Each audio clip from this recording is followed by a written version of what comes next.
I've worked as a night security guard for over 10 years now, and I've seen some weird things in that time. But nothing, and I mean nothing, comes close to what happened at Hollow Creek Mall last winter. I still can't go near that place without feeling sick. Even hearing the hum of fluorescent lights makes my skin crawl. The mall had been half abandoned for years. Most stores were empty, metal shutters rolled down, their logos fading behind layers of dust. Only a few places were still open. The 24-hour pharmacy, a small diner, and a discount department store that stayed open late for night shift workers. My job was simple: walk the halls, check the cameras, and make sure no one broke in. The management wanted to cut costs, so I was the only guard on the entire property at night. One man watching over nearly 500,000 square feet of dark, echoing space. The kind of quiet that starts to sound alive after a while. The shifts were boring at first. I'd walk the same loops, stop by the security office, and stare at the monitors for hours. The only company I had was the hum of vending machines and the sound of air, vents breathing in the distance. Sometimes I'd play a podcast just to break the silence. But around December, I started noticing things that didn't make sense. It began one night around 2 a.m. I was doing my patrol near the food court when I heard the sound of footsteps. Behind me, slow, steady, echoing across the tiled floor. I turned, expecting maybe a stray customer or a janitor who'd stayed late. But the hall was empty. I waited, listening. The sound stopped too. I told myself it was just the building settling. Old places make noises. Still, something about it set my nerves off. The rhythm of those steps had been too deliberate, too human. A few nights later, while checking the monitors in the control room, I noticed one of the cameras flicker. It was the one facing the north entrance, an area that had been closed off for years. I zoomed in and saw what looked like a figure standing just outside the glass doors. The feed glitched again, and the shape was gone. I rewound the footage frame by frame, and caught a glimpse, just a shadow. But the shape of it looked wrong, too tall, almost stretched. The weird part? There was no reflection on the glass, even though the light inside should have shown one. When I reported it the next morning, my supervisor laughed it off. Probably a trick of the light, he said. Or maybe a homeless guy passing through. I wanted to believe that, but the image had burned into my mind. The way the figure's head tilted slowly, like it was aware of me even, through the camera. From then on, the weirdness ramped up. Every few nights, I'd find things moved around. The mop bucket from the janitor's, closet left in the hallway, a bench shifted a few feet, or the escalator running even though I'd shut it off myself. Once, the intercom system crackled to life at 3:17 a.m., playing a faint, static-filled tune that I didn't recognize. It lasted 30 seconds before cutting off mid-note. The playback log showed nothing. I started keeping a notebook of every strange thing I saw. There was one night I'll never forget. It was snowing hard outside, and the mall was empty except for me. I was on my last patrol, flashlight in hand, when I saw something through the skylight above the atrium. A figure was standing on the roof, barely visible through the falling snow. I froze. Whoever it was stood perfectly still, looking straight down at me. I radioed in for backup, even though I knew no one was listening. Then I ran for the service stairs that led to the roof access. My boots echoed against the concrete steps, and I could hear my own breathing bouncing off the walls. When I reached the door at the top, it was still padlocked from the inside. There was no way anyone could have been up there. I shone my flashlight through the narrow gap under the door. The snow was untouched. No footprints, no sign of movement, just silence. I went back to the atrium to check again, but the figure was gone. After that night, I stopped trying to explain it. I just did my job, kept my head down, and prayed for the sunrise. But 1 week later, something happened that made me finally quit for good. It was 4:12 a.m. The cameras caught movement near one of the closed wings of the mall where the old toy store used to be. I switched to that feed, expecting a raccoon or maybe a drunk who'd wandered in, but the hallway was empty. Until the lights flickered and I saw her, a woman, maybe in her 20s, walking barefoot down the middle of the corridor. She was wearing a thin white dress that looked soaked through, her hair hanging in wet strands. I could hear my own heartbeat as I leaned closer to the screen. The camera glitched again, and suddenly, she was closer, right at the edge of the lens, her face blurred by static. She tilted her head just like the figure from before. Then the feed cut to black. That was the moment I realized something was watching me. and whatever it was, it wanted me to see it. After that night with the woman on the camera, I barely slept. Every sound in my apartment reminded me of the hum of the mall lights. Every time I closed my eyes, I'd see that flickering image, the blur of her face, the soaked white dress, the way she stared at the camera. Still, I went back. I needed the money, and I told myself maybe I'd just imagined the whole thing. Maybe the feed glitched, and my brain filled in the blanks.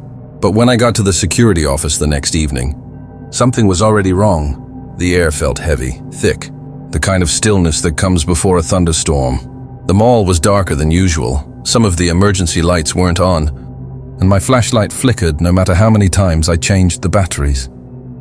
When I checked the monitors, I noticed the feed for the toy store hallway was still down. The system said it had been manually disabled. That shouldn't have been possible unless someone accessed the control room in person, and I was the only one with the key. I decided to do one quick patrol just to reassure myself everything was fine. The place was dead silent except for the hum of the vents. My boots echoed as I passed through the empty food court, past the closed jewelry kiosk, and into the north corridor where the toy store used to be. The second I turned that corner, the temperature dropped. My breath came out in white puffs, and the hair on my arms stood up. The floor was wet, not puddles, but damp, like someone had been walking through the snow and left faint footprints. I followed them without thinking. They led straight toward the locked doors of the old toy store. The sign above it still read Happyland Toys, though half the letters had fallen off. The footprints stopped just before the entrance. My flashlight flickered again, and in that momentary strobe of light, I saw something pressed against the glass door from the inside. A hand. It was small and pale, with water dripping from the fingertips. I stumbled back, heart pounding, and aimed the light again. The hand was gone. I told myself to turn around, to leave, to quit right then and there. But something in me needed to know, needed to see. I tried the door. It was locked from the inside, just like the roof. I even rattled it a little, calling out, "Security! If anyone's in there, you need to come out now." No response. Then the intercom above me crackled to life. A burst of static filled the hall, and through it, a faint, childlike voice whispered something. I couldn't make out the words, but it sounded like laughter, high-pitched, distant, and wrong. I bolted back to the control room, shaking. When I got there, one of the monitors, the one that had been disabled, was now back online. The feed showed the toy store interior. Everything inside was exactly as it had been when it closed, shelves half empty, toys scattered across the floor, posters curling off the walls. But in the middle of the room stood that same woman. Her hair still wet, her head tilted. Only this time I could see her face clearly. Her eyes were completely black. No pupils, no whites, just void. She smiled, slowly. Then she raised her hand, the same one I'd seen on the glass, and placed it against the inside of the camera lens. The feed went dead again. I called the police right away, told them there was an intruder. They arrived 20 minutes later, searched the entire mall. Nothing. No signs of forced entry, no footprints, no wet spots, nothing. They told me to get some rest. I didn't go back the next night, or the one after that. But curiosity eats at you. It's like an itch you can't scratch. 3 days later, I went back during the day when other people were around. I told myself I'd grab my stuff from the office and quit properly. The manager was there, acting weirdly casual. He said, "Oh, you'll get a kick out of this," and handed me a printed report from the cleaning crew. Apparently, the janitor found something strange near the toy store entrance that morning. A small puddle of water, and next to it, a single old-fashioned doll sitting upright against the glass. It was soaked through, the eyes missing. I felt sick. That night, I couldn't stop replaying everything in my mind. The figure on the roof, the woman, the voice through the intercom, the doll. It all connected somehow, but I couldn't see how. Until I got a call. It was from a number I didn't recognize, but when I answered, all I heard was the same faint laughter from the intercom. Then a whisper, "Come back to play." I threw my phone across the room and it shattered. I reported it to my boss the next morning and officially quit. He didn't even seem surprised, just sighed and said, "You lasted longer than most." That stopped me cold. "Most?" I asked. He nodded slowly. "You think you're the first guard who's seen her?" He didn't elaborate, just handed me my last paycheck and told me not to come back. I moved out of town that same week, but even now I still have dreams.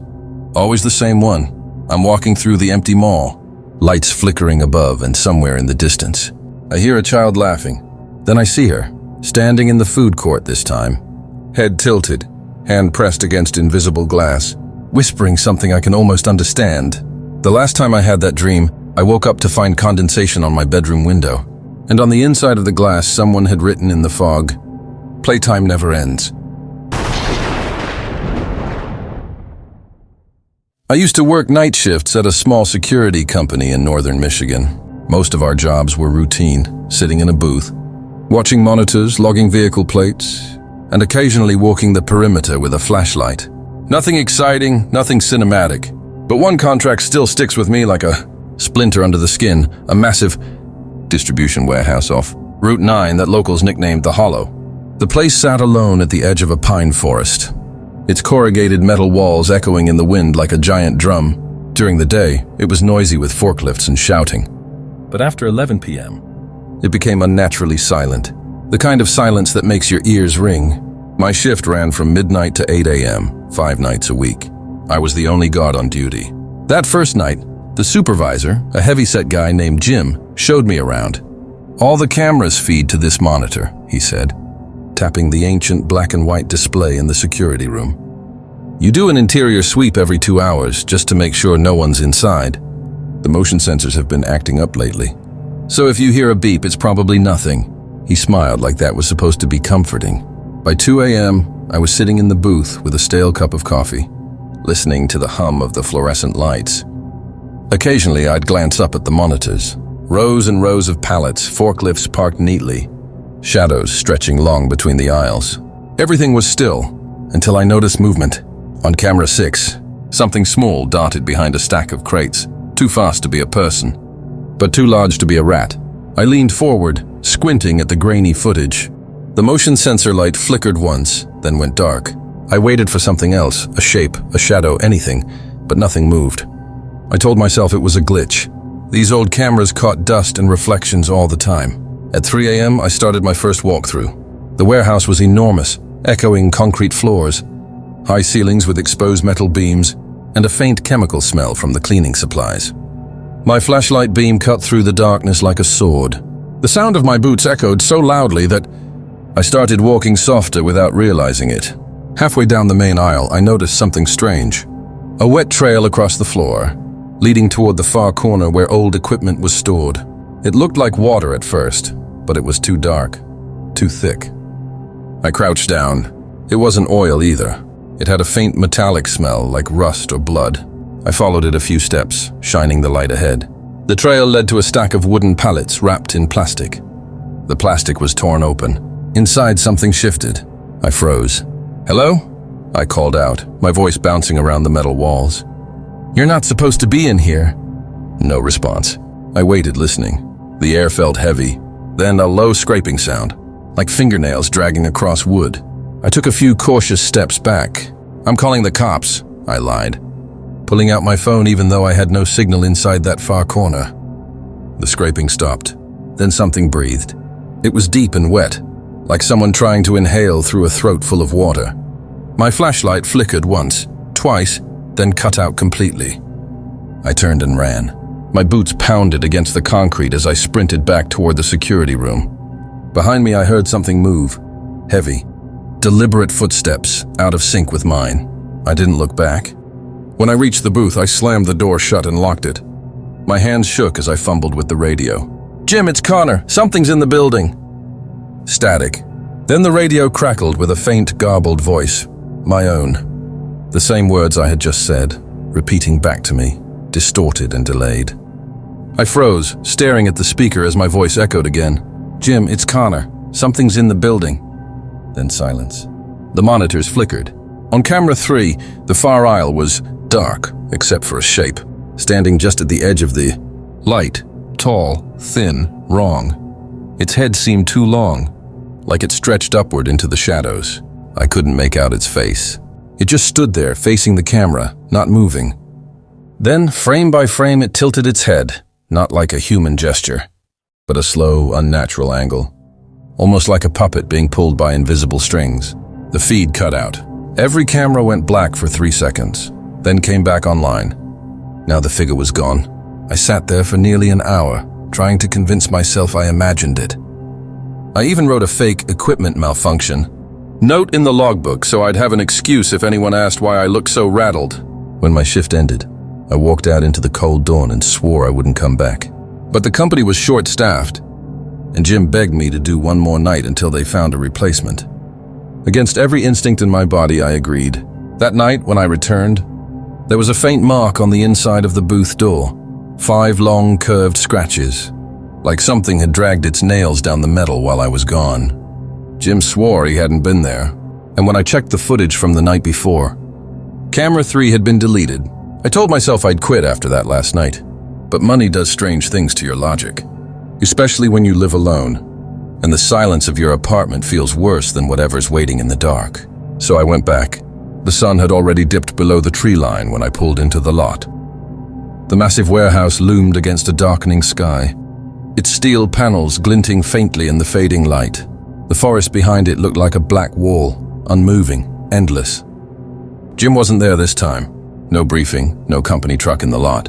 Just me, my thermos, and the knowledge that something had left claw marks inside the booth the night before. I signed in, pretending my hands weren't shaking. The cameras were all live again, every feed running smoothly. No static, no flicker.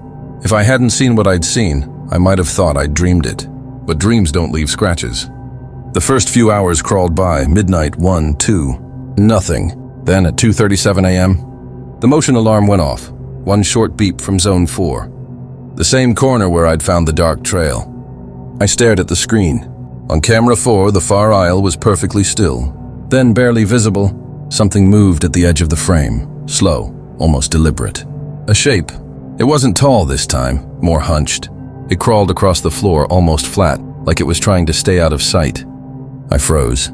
My first instinct was to call Jim, but when I picked up the radio, all I heard was static again, faintly mixed with whispering.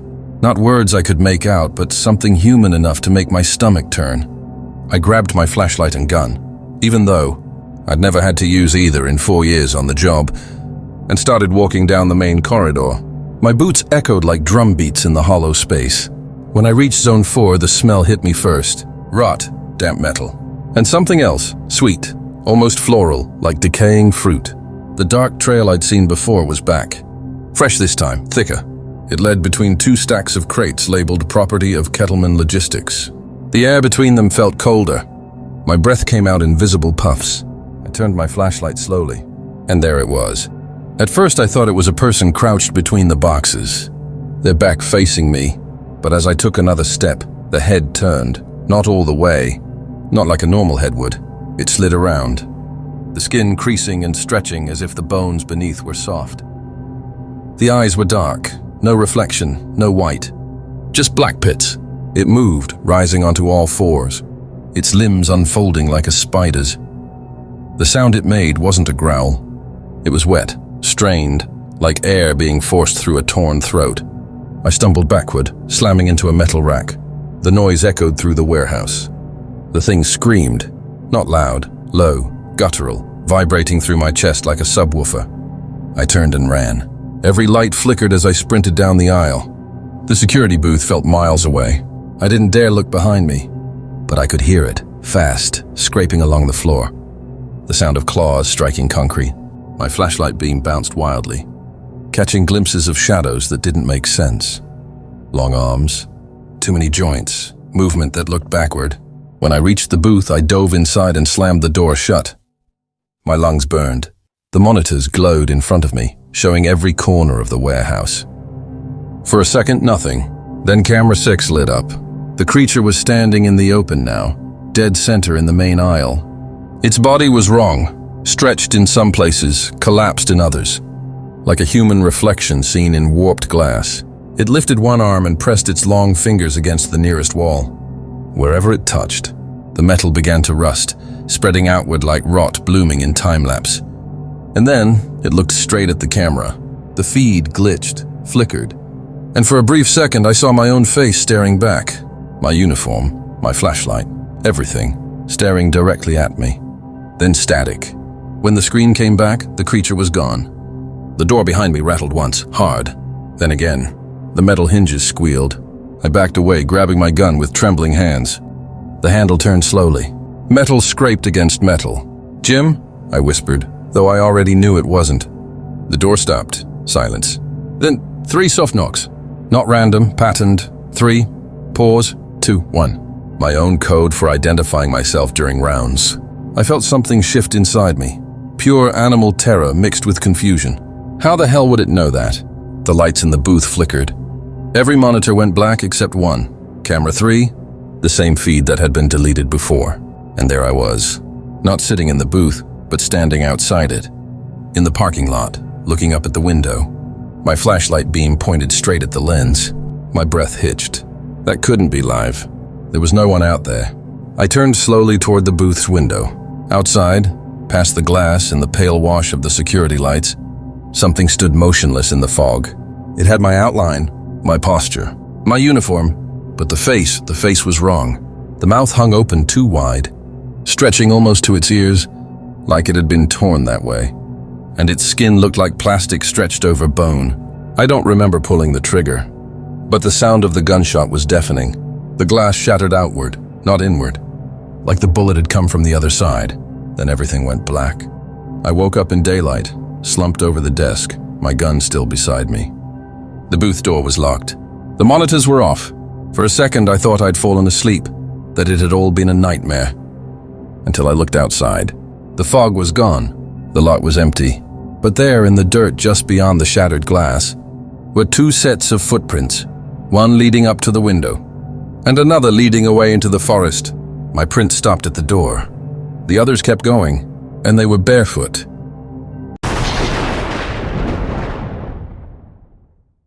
I've been working security jobs for almost 8 years now. I've guarded everything from construction sites to malls, but nothing ever got under my skin quite like the abandoned hospital. The place was officially shut down in 1998 after a chemical leak in one of the labs. The company that owned it never reopened, but they still paid for security to keep trespassers out. My job was to patrol the East Wing from 10 p.m. to 6 a.m. alone. When I first got the assignment, I thought it'd be easy money. One night shift, quiet location, no people to bother me. But from the very first time I walked through those heavy glass doors, something about that hospital felt wrong. It still smelled faintly of bleach and rust. Most of the power was shut off, but a few backup lights buzzed on the first floor. The rest of the building was swallowed in darkness, broken only by the dull orange glow of my flashlight.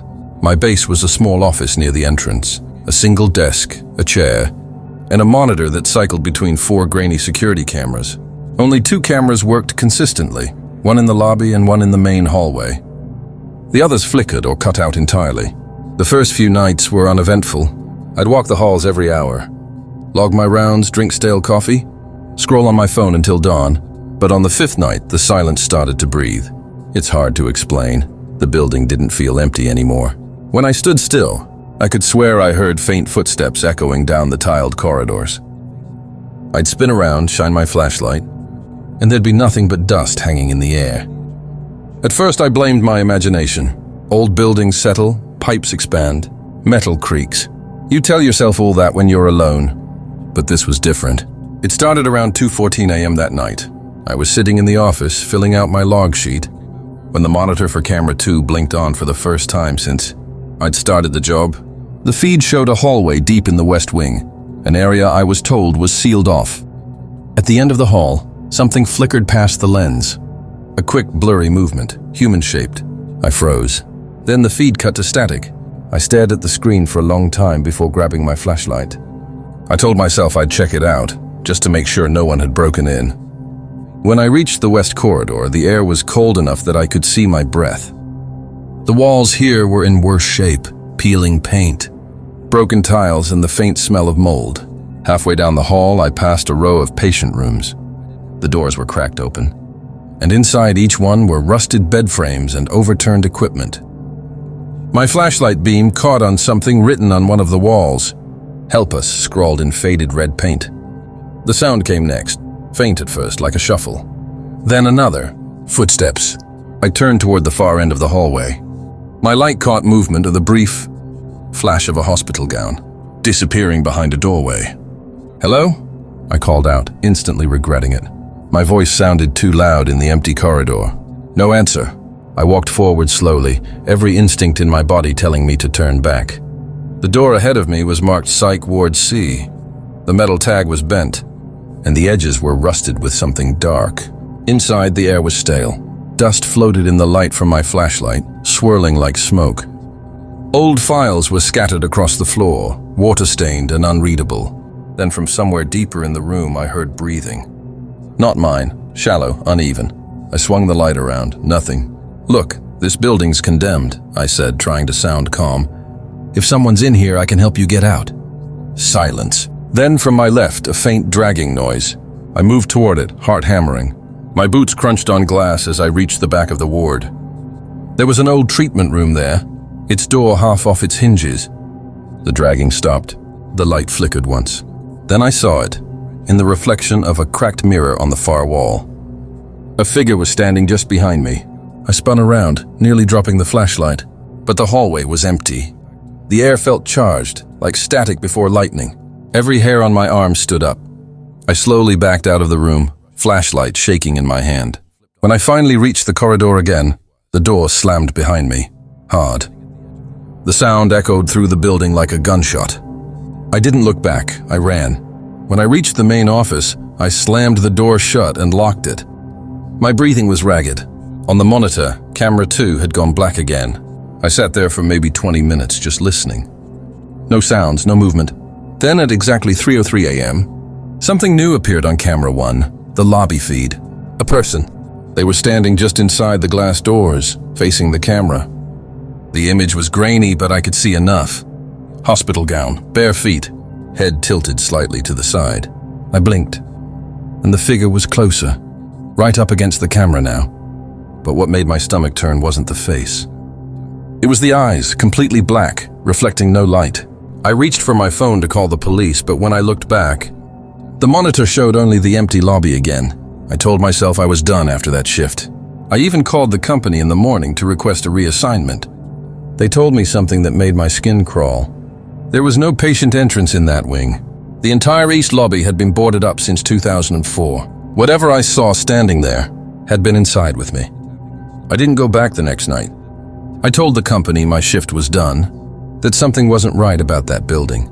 The supervisor laughed, said half the guys who'd worked there before me had said the same thing. I thought that would be the end of it, but the call came 3 days later. Another guard had quit mid-shift. He'd left his radio, flashlight, and logbook behind. They needed someone to cover until they found a replacement. I should have said no, but money was tight, and I convinced myself the whole thing had been in my head. Maybe stress, exhaustion, paranoia. So, against my better judgment, I went back. The hospital looked worse after the rain, streaks of brown water stains. Along the windows, puddles on the cracked parking lot. Vines curling up the sides like veins. My flashlight beam hit the front doors, and for a second, I thought I saw a face in the reflection, but when I stepped closer, it was gone. The air inside was colder than I remembered. My breath came out in faint white clouds. The radio crackled with static as I checked in. Unit 4 on site, beginning first patrol. My voice sounded small in the headset. I started my rounds trying to focus on routine, down the east corridor, across the old reception area, then past the lab doors that had been sealed shut. Everything was quiet, too quiet. But when I returned to the security office, something was off. My chair was turned the other way, facing the wall. I knew I hadn't left it like that. I tried to shake it off, sat down, checked the monitors. Camera 1 was fine. Camera 2, the one from the West Wing, was back online again. And this time the feed was clearer. The hallway was empty except for one thing. A wheelchair in the center of the frame, facing the camera. I stared at it, waiting for it to move. It didn't. I told myself it was probably just left there by one of the previous guards. But the longer I looked, the more wrong it felt. It hadn't been there before. Half an hour passed before I worked up the nerve to check it out. The West Wing was darker than before. The emergency lights that usually flickered near the ceiling were completely dead now. My flashlight felt weaker too, as if the beam didn't reach as far as it should. I moved carefully, every step echoing. When I reached the hallway where the wheelchair had been, it was empty. My stomach sank. Something clattered behind me, a sound like metal scraping on tile. I turned and the wheelchair rolled slowly out of a doorway. As if pushed by an invisible hand, it stopped right in front of me. I stood frozen, the flashlight trembling in my hand. Then from somewhere behind the wheelchair came a voice. "You're late." It was quiet, almost a whisper, but it felt like it was spoken directly into my ear. I spun around, no one. I ran. I didn't even look back until I was halfway down the hall. When I reached the main office again, I slammed the door shut and locked it. My breathing was loud in the stillness. I stared at the monitors. The wheelchair was gone, but the door to the psych ward, the same one that had slammed shut during my last shift, was now wide open. I called dispatch, no answer. The radio was dead again. I thought about leaving, but something in me, maybe pride, maybe stupidity, made me stay. I told myself I'd last the shift, collect my pay, and never come back. At around 3 a.m., the power went out completely. The monitors went black. The lights in the hallway blinked once and died. The entire building fell into silence. That's when I heard it, faint, echoing from somewhere deep inside the hospital. A gurney squeaking down the hall. I aimed my flashlight through the glass window of the office door, but the beam only caught the edge of the hallway. The squeak got louder, closer. Then it stopped right outside the office. I swallowed hard. "Who's out there?" No reply. Just a slow, deliberate knock on the door. Once, twice, then a third time. Boom. The door rattled on its hinges. My heart was pounding so hard it hurt. I took a step back, reaching for my radio again. The static came alive suddenly, loud and broken. "Don't open door."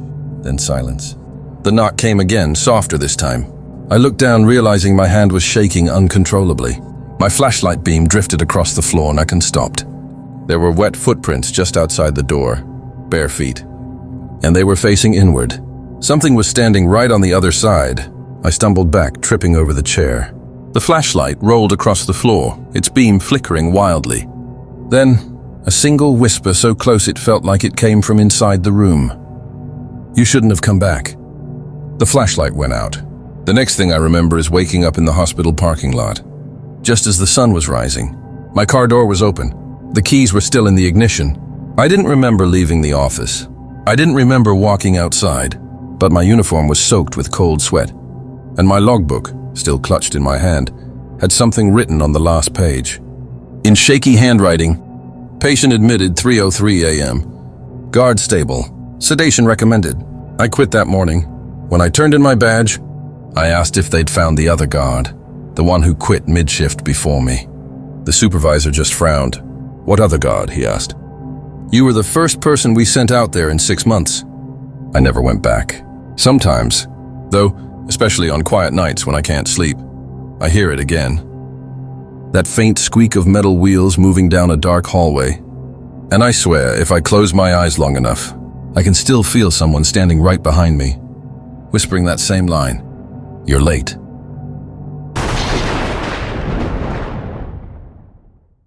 Being a night security guard at an office park isn't as thrilling as it sounds. Most nights, it's just the hum of vending machines, the faint buzz of fluorescent lights, and the occasional raccoon tripping a motion sensor. But that building, the one on Lockwood Avenue, was different. It was an old financial complex that had been mostly abandoned after the company downsized. Half the floors were empty, most of the lights didn't work, and the few remaining tenants left long before my shift started. I was used to working alone, but something about Lockwood felt off. The silence wasn't peaceful. It was thick, almost waiting. I took the job anyway. It paid well and I needed the money. My first few shifts were uneventful. I'd clock in around 9 p.m., make my rounds, and sit in the monitoring room checking feeds from over 40 cameras. But after about a week, I started noticing small, strange things. Sometimes the motion sensors would go off on the 4th floor, even though that level was supposed to be sealed off for renovation. When I checked the cameras, I'd catch glimpses of shadows, quick, indistinct shapes that moved out of frame too fast to catch. I told myself it was the system glitching, maybe a mouse or a flicker of light. But then I began finding things out of place. A chair pulled slightly away from a desk I'd just passed, a door that I knew I'd locked standing open when I came back around. One night, while checking the stairwell between floors 2 and 3, I found a single security badge lying on the step. It wasn't mine. The plastic was cracked and the name was worn away. But the photo showed a man with short dark hair wearing the same uniform as me. I brought it back to the office to log it. But when I checked the company's records, there was no record of anyone with that badge number ever being employed there. Still, I didn't think much of it until the next night. I was sitting in the control room watching the monitors when something caught my eye. On camera 19, the one covering the elevator lobby on the 4th floor, there was movement. A man in a uniform walking slowly past the lens. The image was grainy, black and white, but I could make out the badge glinting under the light. The same cracked badge I'd found the night before. He walked across the frame, stopped right in front of the elevator doors, and then turned, looking directly at the camera. For a second, it felt like he was looking straight at me. I leaned forward, squinting, trying to make out his face, and that's when the screen flickered and went black. Every single monitor shut off. The lights in the control room dimmed, leaving me sitting there in a heavy, humming silence. I waited for the backup generator to kick in, but it didn't. The building felt dead. I grabbed my flashlight and stepped into the hallway. It was pitch black, except for the faint glow from the exit signs. My footsteps echoed off the walls. As I passed one of the conference rooms, I saw movement through the glass, just a flicker, like someone ducking behind a cubicle. "Maintenance!" I called out, my voice shaky. No answer. I pushed open the door. The room was empty. I started back toward the control room, trying to convince myself I was just jumpy. But then the elevator dinged.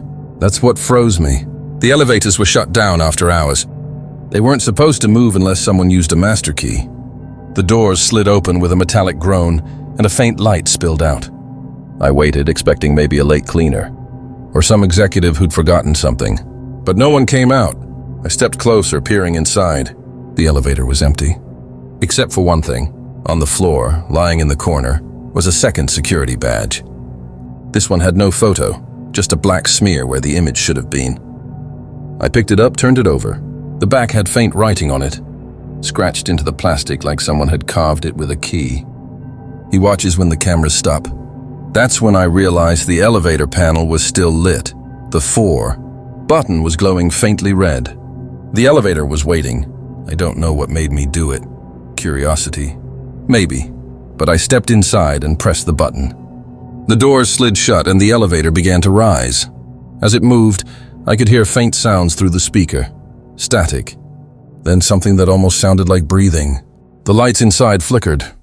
The numbers above the door blinked. 2, 3, 4, and then stopped. The doors opened. The hallway ahead was dark, except for a single light flickering at the far end. The air smelled stale, like old dust and metal. I stepped out, my flashlight beam cutting through the dark. The sound of the elevator doors closing behind me echoed down the corridor. It looked like every other floor, cubicles, peeling wallpaper. A coffee machine left half rusted in the corner, but the silence was heavier here, like the air itself didn't want me there. Halfway down the hall, I noticed something strange. The cameras mounted on the ceiling, all of them, were turned away from the hallway, facing the walls. I moved closer to one and saw that it had been manually rotated.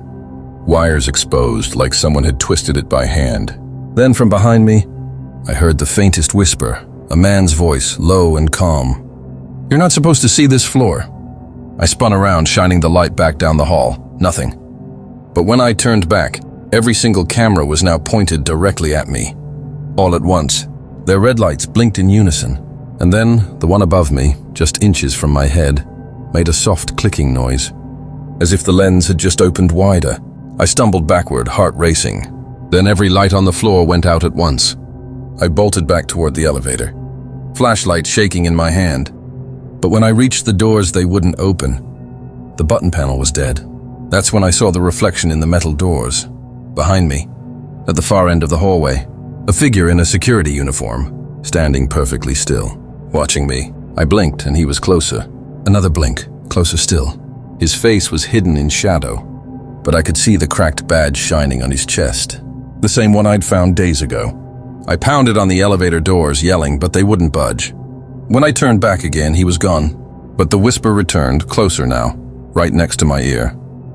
"You're being recorded." The elevator doors suddenly opened.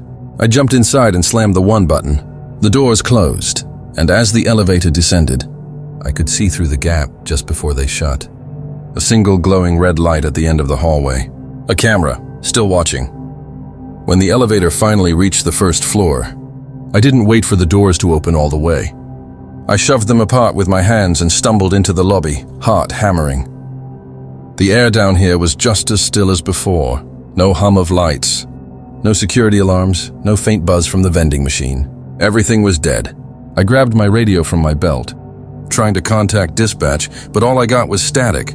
Then a faint voice cut through, crackly, low, and distorted. "Don't leave yet." I froze. That wasn't dispatch. I dropped the radio and ran straight for the front doors. They were supposed to unlock automatically in emergencies, but when I pulled the handle, nothing. Locked. I tugged again, harder this time, slamming my shoulder against it, still sealed shut. The reflection in the glass made my stomach drop. Behind me, in the middle of the lobby, a man was standing perfectly still. Same uniform, same cracked badge. The other guard, I didn't even hear him walk up. He was just there. He looked exactly like the man from the camera feed.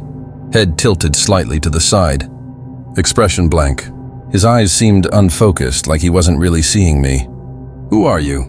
I managed to whisper. He didn't move. Then, in a voice that sounded hollow, like it was echoing through an empty hallway, he said, "You shouldn't have gone upstairs." I backed away slowly, keeping my flashlight trained on him. The beam flickered as if something was draining the battery. "What do you want?" I asked. He didn't answer, but his head turned toward the security room down the hall. And then, slowly he started walking that way. Something about it felt rehearsed, like he was retracing steps he'd taken 100 times before. Against every ounce of common sense, I followed. The control room door was hanging open. All the monitors were back on, every feed glowing a dull gray-blue. And on every single screen, the same thing. Me, standing in the hallway, flashlight shaking in my hand. 40 different angles of the same moment, all showing me from slightly different distances. The man stopped in front of the monitors, and for a second, I thought I saw his reflection flicker. Not like a trick of light, but like static, his body glitching slightly around the edges. I blinked and he was gone. The room was empty, but on the monitors, he was still there. Behind me, I spun around, but there was no one. Just the hum of the old machines, and the faint buzz of electricity crawling up the walls. The cameras showed him standing right over my shoulder, but when I turned, nothing. Then one of the screens changed. It wasn't the building anymore. It was a grainy live feed of the outside, the front parking lot. Except it wasn't empty. Someone was standing by my car. Another man in a security uniform facing away from the camera. My heart sank when I saw the badge. Cracked plastic, the same as before. I stared, frozen, until he slowly turned toward the camera. This time the face wasn't blurry. It was mine. The feed cut out instantly. The lights in the control room began to flicker violently, buzzing like angry insects. The static on the monitors swirled into distorted images. Flashes of me walking hallways, checking doors, riding the elevator. Except these weren't old clips. They were from tonight. I backed toward the door, trying to make sense of it. How could I be on the screen while standing right there? Then I saw one final frame freeze on every monitor, a timestamp from 5 minutes in the future. It showed me lying on the lobby floor, eyes open, motionless. I didn't stay to see the rest. I bolted out of the control room, down the corridor, straight toward the emergency exit. This time, when I slammed against the door, it burst open and cold night air hit me in the face. I didn't stop running until I reached my car. When I got in and turned the key, the engine started fine, but the dashboard lights flickered. Just like the cameras had, the radio crackled on its own, playing faint static that almost sounded like breathing. And then underneath that, and a voice, whispering the same phrase I'd heard before. "You're being recorded." I looked up. Across the parking lot, every window of the building was glowing faintly red. Hundreds of little camera lights blinking in perfect sync. I floored it out of there. I quit the job the next morning. Told the company I was done, that the building wasn't safe. They didn't argue, just said they'd handle it. But 2 weeks later, curiosity got the better of me. I drove past Lockwood Avenue again, expecting to see it still empty, maybe condemned, but it wasn't. The entire complex was surrounded by construction fencing, and in front of the building, there was a sign that read, "New management, surveillance upgrades in progress." I rolled down the window just for a second. From somewhere deep inside the building, I heard it. faint, distant but unmistakable. The hum of camera motors turning. And then, through the glass doors, a shadow moved past one of the monitors in the lobby. A man in a uniform, same height, same build. When he turned toward the glass, I finally saw the badge, cracked down the middle, with one word etched crudely into it. Replacement. The lights in the building blinked once, and every red camera light flared bright for a second, glowing through the windows like a pulse. Then they all went dark at once. I didn't wait to see what came next. I hit the gas and drove until the building disappeared in the rearview mirror. But that night when I got home, my phone buzzed on the counter. Unknown number. No message, no caller ID. Just one photo, a still frame of me, sitting in my car, staring at my phone, taken from somewhere outside the driver's window. The caption underneath read, "Eyes everywhere," and below that a timestamp, 5 minutes in the future.